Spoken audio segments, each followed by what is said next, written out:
Imagine a seguinte cena: você fica por dias pesquisando um livro, vê resenhas no YouTube, até que você compra aquele livro do momento e o deixa na cabeceira da cama para lembrar de ler todas as noites. No primeiro dia você lê, no segundo você lê mais algumas páginas, no quarto dia você chega cansado do trabalho, lava a louça que ficou do almoço, toma um banho, deita na sua cama e olha para o livro, o olho acaba pesando, você pega o celular, deixa o livro de lado e quando se vê, passaram 2 horas que você ficou rolando ali no feed do Instagram ou do TikTok. E é meia-noite e você precisa acordar no outro dia às 6 da manhã.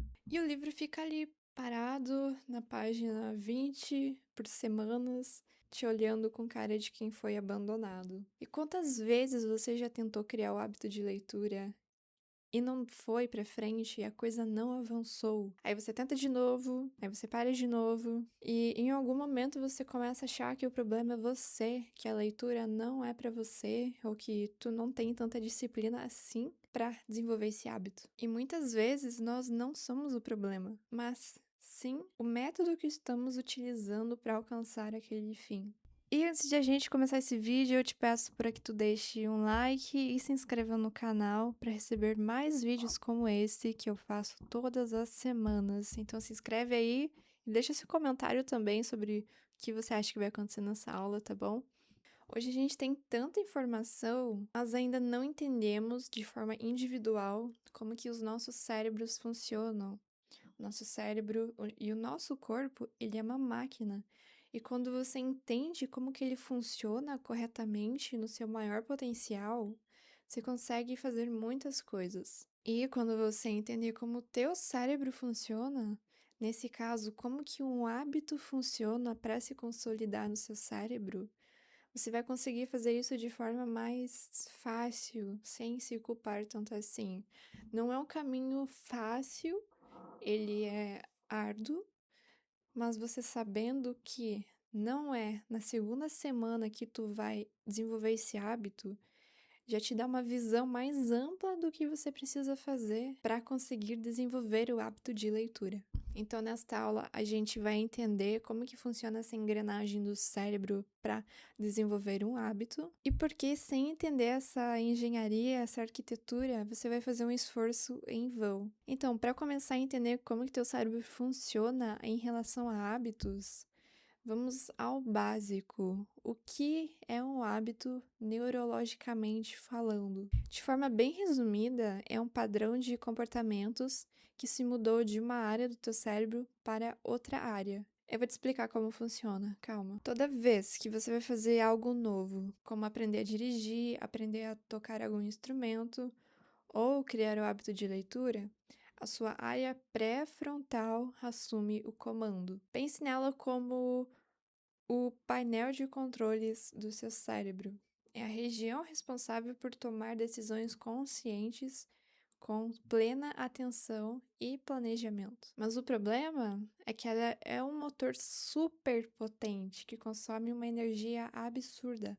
É um carro V8 com motor 5.0. Vai consumir muita energia e demanda cognitiva sua. E é por isso que aprender algo novo ou tentar mudar algum hábito já existente cansa muito e a gente acaba desistindo por causa do imenso esforço. Que a gente tem que parar para raciocinar e pensar em cada próximo passo que a gente vai fazer. E diferente de quando a gente já executa um hábito já enraizado, né? Tipo, escovar os dentes. Você não pensa, agora eu vou abrir o espelho, eu vou pegar minha escova de dente na mão direita, eu vou colocar a pasta, eu vou levar a minha boca e eu vou escovar em cima primeiro e depois embaixo.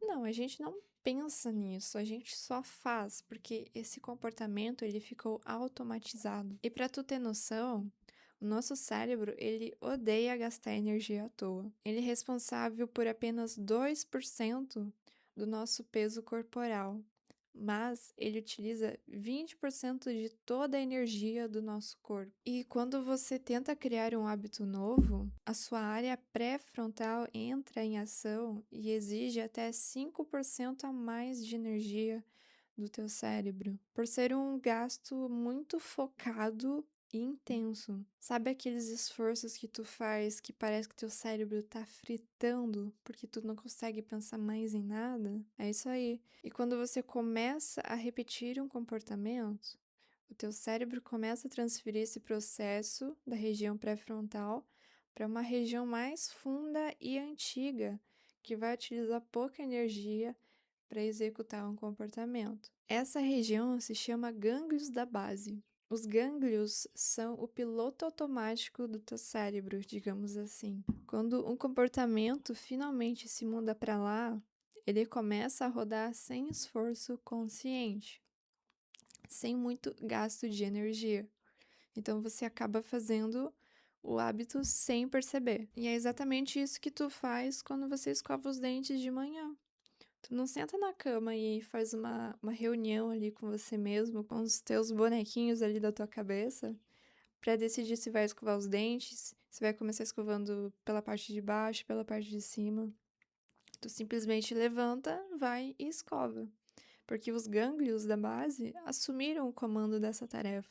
Então, o grande desafio em desenvolver o hábito da leitura é fazer com que esse esforço consciente se mude da área pré-frontal para os gânglios da base. E como é que o cérebro constrói essa ponte, né, para fazer essa transferência? Como que é o processo de mudança? Será que ele chama um caminhão de mudanças, coloca as informações em cima e elas são levadas para o gânglio da base? Seria engraçado se fosse assim, né? Mas não acontece dessa forma. Essa mudança, ela acontece através de uma engrenagem que a neurociência chama de looping do hábito. São 3 engrenagens que rodam juntas. A primeira delas é o gatilho, é o sinal que dispara o comportamento. Ele pode ser um horário, um lugar, uma emoção, um estímulo, o celular apitando, o cheiro de café de manhã, entre inúmeras coisas aí que tu pode imaginar. O meu maior gatilho, por exemplo, para ler, é quando eu me sento na cama de noite. Pensa aí qual pode ser o seu grande gatilho, ou pensa em outros hábitos que tu tem. Quais são os gatilhos que te levam a fazer aquele hábito? A segunda engrenagem é a rotina, é a ação em si, o comportamento que você faz em resposta ao gatilho que você recebeu. Pode ser pegar o celular, tomar café ou abrir o livro na página marcada. Ali no meu exemplo de leitura, quando eu me sento na cama, esse é o gatilho. Eu sinto vontade de ler, então eu pego o meu livro e eu leio. E a terceira parte dessa engrenagem é a recompensa. É o prêmio que o teu cérebro vai receber no final. É isso que faz o teu cérebro dizer assim: opa, isso foi ótimo. Vamos guardar esse caminho para repetir na próxima vez. E a recompensa, ela pode ser várias coisas, tá? Ela pode ser prazer, pode ser alívio de estresse, satisfação, curiosidade. O que for mais importante para ti vai ficar marcado ali. Então, juntando tudo isso para te dar o exemplo completo do meu hábito de leitura, ao sentar na cama à noite, é o gatilho que eu tenho, eu abro o livro na página marcada, que eu deixei na noite anterior, que é a rotina. E eu sinto um alívio imediato de desacelerar o meu cérebro do meu dia que foi corrido e que me demandou muita energia, e além de ter lido uma história que saciou a minha curiosidade sobre algum tema. Isso seria a recompensa. Vou te dar outro exemplo aí para tu entender. De noite, ao tu colocar o pijama e ir ao banheiro, isso é o gatilho, você escova os dentes. Essa é a rotina. E deita na cama com a sensação imediata de boca limpa e hálito fresco. Essa é a recompensa. E quando a recompensa chega, o cérebro libera um pico de dopamina. E essa dopamina funciona como um marcador, carimbando aquela trilha neural, aquelas sinapses que se ligaram a você executar aquele comportamento. E o cérebro faz isso para ele meio que lembrar de usar aquilo novamente. Então é gatilho, rotina, recompensa. Esse ciclo rodando centenas de vezes vai aos poucos tirando o hábito da leitura, por exemplo, da tua área pré-frontal e gravando nos gânglios da base. E é assim que qualquer hábito é esculpido. Todos os hábitos que te ajudam, que são positivos, e também todos os hábitos que são negativos. Tem um livro muito legal que fala exatamente sobre isso, de forma bem acessível, tá? Que é o livro O Poder do Hábito, do Charles Duhigg. E no livro ele dá um exemplo bem legal sobre o hábito de escovar os dentes, porque na natureza a gente não tinha escova de dente e pasta de dente, né? E pra tu ter noção, no início do século XX, escovar os dentes era um hábito de apenas 7% dos americanos.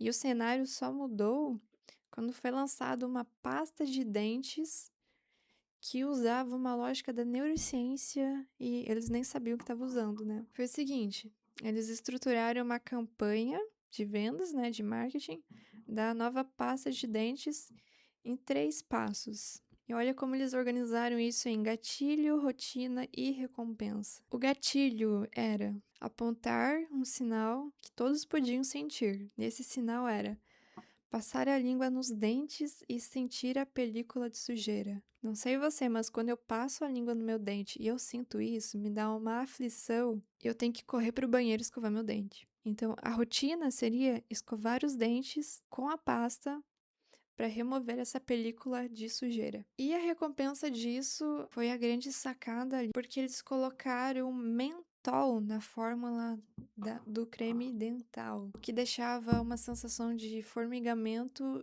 e hálito fresco imediato na boca. E essas sensações físicas dão uma sensação para o cérebro, um sinal claro de que seus dentes ficaram limpos. Aí você passa a língua de novo e não sente mais aquela película de sujeira. Então, a recompensa imediata, ali o gostinho da menta nos seus dentes, aquele hálito fresco, marcou o cérebro das pessoas. Em poucos anos, o número de americanos escovando os dentes saltou de 7% para 65%, transformando aí um hábito que era escasso, né, em uma rotina diária. E que também, né, melhorou o hálito das pessoas e talvez diminuiu a ida aos dentistas. Então eu te pergunto, qual é o mentol que você precisa adicionar na sua rotina para você sentir esse formigamento intelectual? Pense aí, tá bom? Porque agora a gente vai chegar no ponto de virada da nossa aula, na parte em que todo mundo sente dificuldade e começa a desistir da construção de um hábito. Aí eu te pergunto, por que a maioria das pessoas falha miseravelmente ao tentar ler mais? E a resposta é bem simples, na verdade. As pessoas tentam sustentar um hábito usando apenas a força de vontade. Elas confiam 100% na decisão consciente de que a partir de hoje eu vou sentar depois que eu voltar do meu trabalho e vou ler 1 hora todos os dias. Mas o nosso cérebro não funciona assim. Acontece que a sua área pré-frontal, onde fica a força de vontade, que é um esforço consciente, ela é como um músculo. E ela se esgota, como a gente já viu ali no começo da aula. Se você fazer muita força, se você pensar demais, esse músculo vai cansar e tu não vai conseguir sustentar essa força de vontade. E ela é massacrada pelo estresse do trabalho, pelo sono ruim, pelas decisões difíceis do seu dia a dia. Quando tu chega em casa à noite, exausto do seu dia, depois de resolver um monte de problema no seu trabalho, a tua área pré-frontal tá te implorando para você se desligar e ir dormir, porque ela não aguenta mais, ela precisa descansar. E me diz, como que você vai usar a força de vontade, sendo que a força do seu músculo aqui, do músculo entre aspas, tá? O nosso cérebro não é um músculo, pelo amor de Deus. Como que você vai usar a sua força de vontade nesse momento? Você não vai? Você vai preferir ficar rolando o feed do teu Instagram, ver vídeos engraçados, porque isso já é automático pro teu cérebro, ele não vai querer estressar uma área que já tá cansada. E as pesquisas sobre neurobiologia dos hábitos mostram bem isso. Os hábitos sustentados ao longo prazo não dependem de motivação diária ou força de vontade. Depende de automaticidade. Depende de o comportamento já ter sido entregue aos gânglios da base. Porque quando esse comportamento está no modo automático, você não gasta mais energia para decidir fazer aquilo. tu simplesmente faz. E o problema é que abrir essa trilha no teu cérebro exige tempo e repetição. E hoje ninguém mais tem paciência para fazer nada. A maioria dessas pessoas acaba abandonando a maratona. Não é uma caminhada leve criar um hábito, falando de esforço mental, né? É uma maratona. É quase como escalar uma montanha. E quanto tempo leva então para a gente formar um hábito? Se você respondeu 21 dias, parabéns, você foi enganado. Essa história dos 21 dias virou uma verdade absoluta no senso comum, mas na verdade é um grande mito. Não existe nenhum estudo científico que mostra isso. O mito dos 21 dias nasceu lá em 1960 com um cirurgião plástico que notou que seus pacientes levavam cerca de 21 dias para se acostumarem ali com o nariz novo, que foi feito plástica, ou com a perda de um membro. E a indústria de autoajuda acabou distorcendo essa observação médica, transformando ela em adaptação absoluta da construção de um hábito, de que a gente só precisa de 21 dias, a regra mágica, para instalar qualquer hábito no nosso cérebro. Mas não, é um grande mito isso, e os estudos que a gente tem hoje sobre hábito já desmentem essa falácia. Alguns estudos recentes mostram que o comportamento ele costuma se consolidar, em média, em torno de 66 dias de repetição, com variações gigantescas que dependem da complexidade de um hábito e da pessoa. Então, ações simples podem levar menos tempo. Por exemplo, eu quero desenvolver o hábito de tomar água todo dia. Isso vai ser mais simples do que desenvolver o hábito, por exemplo, de dirigir. São esforços cognitivos diferentes e um demanda mais que o outro. E olha o impacto disso na tua vida, né? Quando tu chega ali nos 21 dias e percebe que ainda não desenvolveu o hábito da leitura, percebe que ler dá trabalho, que você precisa se esforçar e que ainda não virou algo mágico, você acaba achando que falhou. Porque você tentou tanto ali por 21 dias e, meu Deus, eu ainda não consegui criar hábito de leitura. Mas calma, meu pequeno gafanhoto. O hábito de leitura, ele leva, em média, 90 dias de repetição constante. E pode variar muito ainda de pessoa, né? Você acha que não tem disciplina, mas na verdade tu só foi enganado porque acreditou em algo e em nenhum momento você pensou em tentar entender o porquê dos 21 dias. É por isso que a tese do arquivo manuscrito é pensar com profundidade. Critique as coisas que te falam, que você lê. Pesquise, busque entender. Senão a gente acaba acreditando em mentiras, em falácias, que foram repetidas vezes demais, que já parecem verdade, e acaba se tornando crenças limitantes, como o mito dos 21 dias para formar um hábito. E lá dentro do arquivo manuscrito a gente tem várias aulas que ajudam a pensar mais criticamente, que eu trago a informação atualizada para você, a informação baseada em ciência e não em falácias ou pseudociência. Então, se tu quiser fazer parte do arquivo manuscrito, o link está aqui na descrição. Nós temos aulas semanais, toda semana está saindo uma aula nova lá dentro do arquivo e também temos uma comunidade no WhatsApp para tu encontrar mais pessoas que querem desenvolver hábito de leitura, que querem pensar profundamente. Então, acessa o link aí na descrição e eu te vejo lá dentro do arquivo manuscrito, tá bom? E se tu chegou nos 21 dias de repetição, saiba que você não falhou, você está apenas na metade do caminho. Teu cérebro está apenas construindo a estrada e ele só precisa de mais tempo, então não desista. Não desista porque quando um hábito se instala nos seus gânglios da base, a trilha neural dele nunca mais é apagada. Ela fica lá para sempre. É por isso, por exemplo, que um ex-fumante, mesmo 10 anos depois de parar de fumar, ele sente vontade de acender um cigarro quando passa por um período de estresse. No cérebro do fumante, o circuito funciona mais ou menos assim. O gatilho é sentir estresse ou sentir ansiedade. A rotina seria acender um cigarro. E a recompensa é a sensação de alívio e corpo relaxado. E o que isso significa para o seu objetivo de ler mais?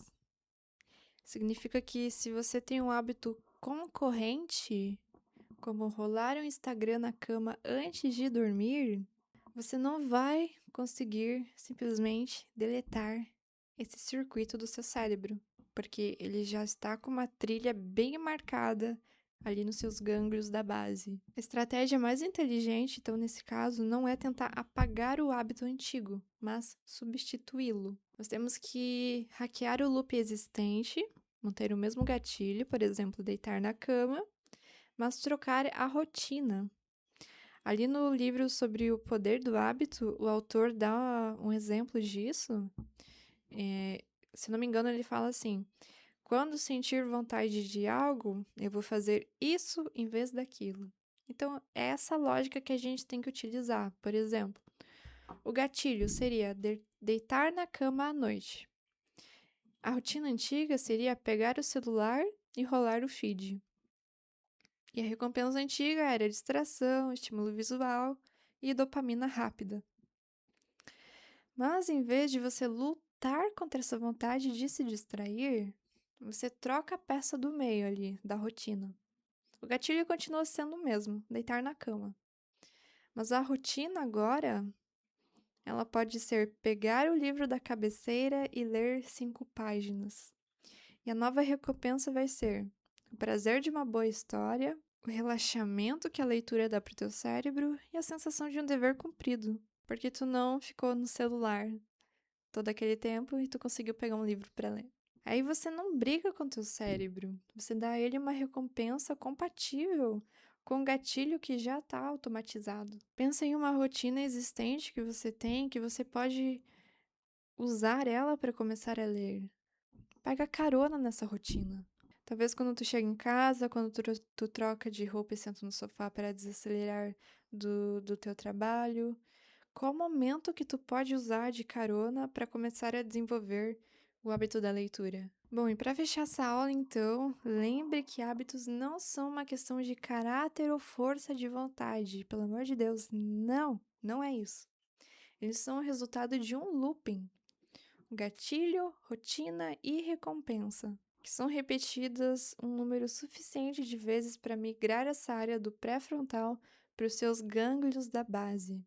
Isso leva tempo, em média mais de 2 meses, dependendo da complexidade do hábito e da pessoa que está tentando. Bom, e agora que você já domina a teoria de como seu cérebro funciona para desenvolver um hábito, espero que você consiga, espero ter ajudado e comenta aqui nos comentários qual vai ser o hábito que você vai tentar fazer a partir de agora. Te vejo na próxima aula e tchau!